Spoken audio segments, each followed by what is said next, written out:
Olá, meus amigos do Saraiva à Prova. É sempre um prazer estar aqui com vocês e hoje nós estamos com um bate-papo muito interessante que vai tratar do crime de redução à condição análoga à de escravo. E para tratar do tema sob a ótica penal, nós estamos hoje com o professor Alexandre Salim. O Salim vai tratar da parte penal e eu das consequências de direito do trabalho. Salim, é sempre um prazer estar aqui com você. Grande professor Bruno Klippel, então, o prazer é todo meu. Um abraço a você, um abraço aos nossos alunos do Saraiva à Prova. Esta aproximação, este diálogo entre as diversas disciplinas é interessante e é necessário para o seu aprendizado, porque a interdisciplinariedade cada vez mais está presente nas nossas provas. Bom, onde o assunto se encontra dentro do Código Penal? Vamos começar por aí, sistematizando a matéria.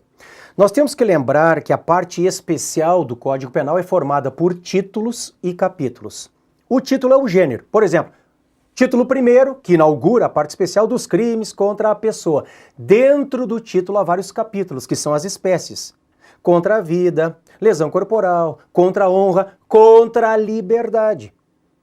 Então veja, a redução à condição análoga de escravo é um dos crimes contra a liberdade pessoal, Klippel, ao lado da ameaça, do constrangimento ilegal, do sequestro, cárcere privado. Hoje, do tráfico de pessoas, lá está a redução à condição análoga de escravo. Então, para o Código Penal, é um crime contra a liberdade pessoal. Agora, convenhamos,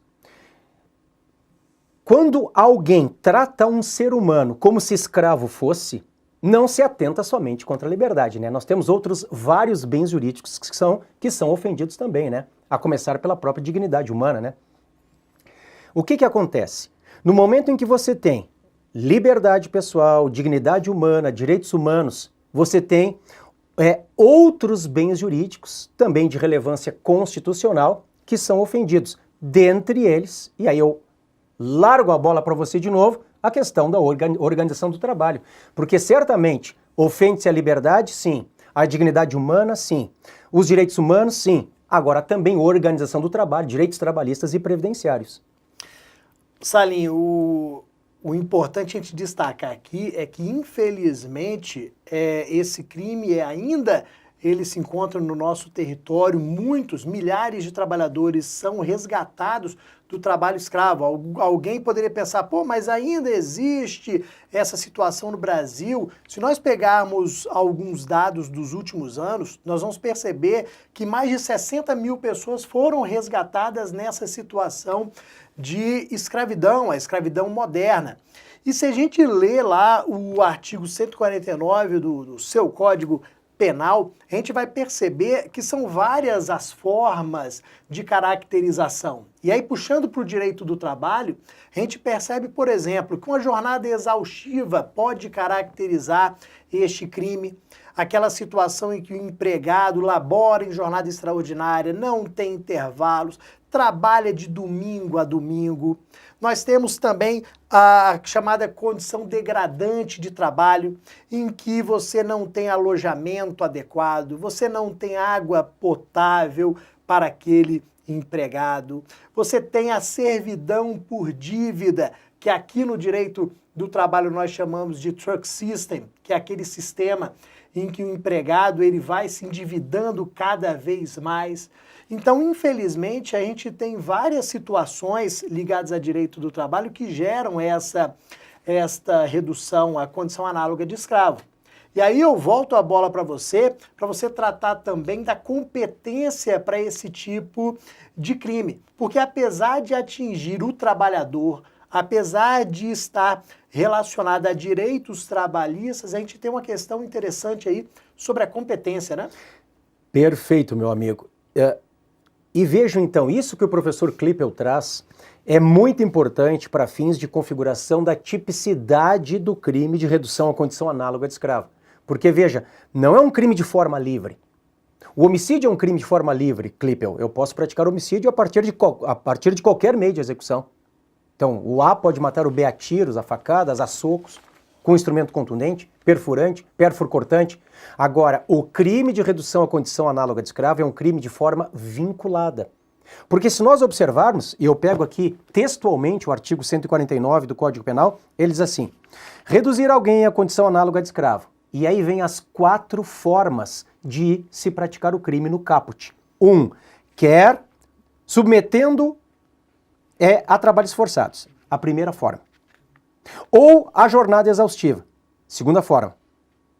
Quer sujeitando a condições degradantes de trabalho. Terceira forma. Quer restringindo por qualquer meio a sua locomoção em razão de dívida contraída com o empregador preposto, que é o truck system.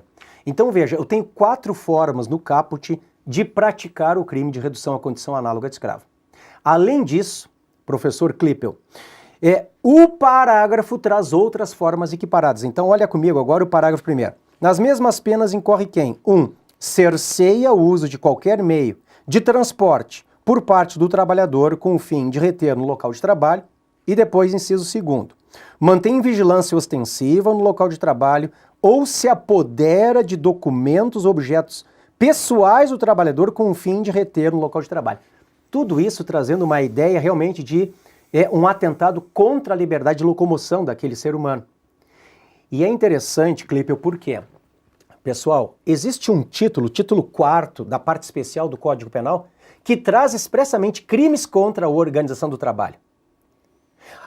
A redução à condição análoga de escravo não está dentro dos crimes contra a redução, os crimes contra a organização do trabalho. Agora, o truck system, a questão da dívida e a retenção de documentos estão também no 203 do Código Penal.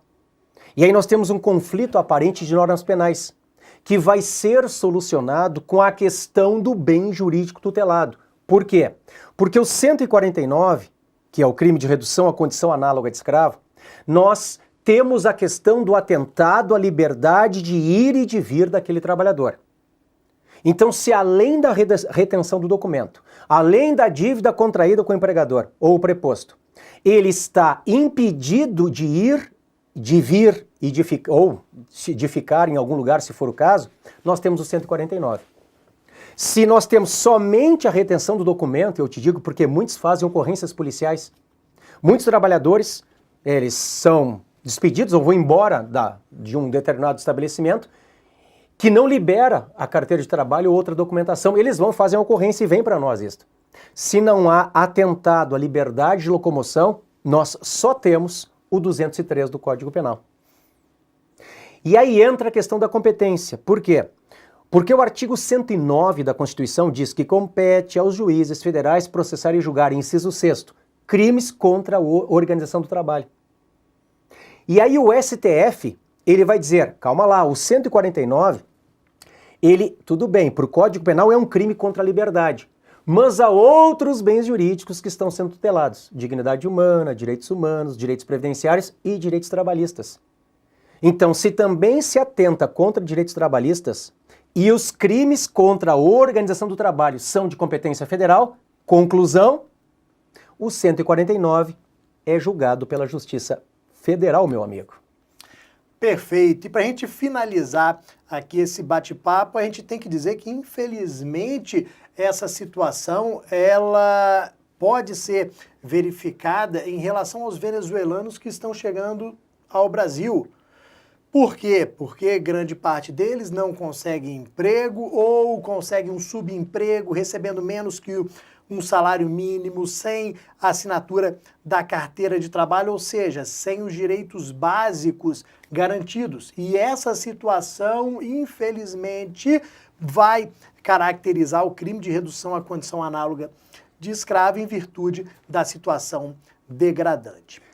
E tem mais uma questão interessante que agora tu levantas em relação aos venezuelanos ou a outras pessoas que podem, inclusive, estar sendo vítimas de tráfico de seres humanos. Porque traficar, vender um ser humano, ou de qualquer forma contribuir para que ele seja levado para outro país, por exemplo, para ser submetido a trabalho escravo, configura um crime relativamente novo no Código Penal, que é o 149A, que foi incluído em 2016, que é o crime de tráfico de pessoas.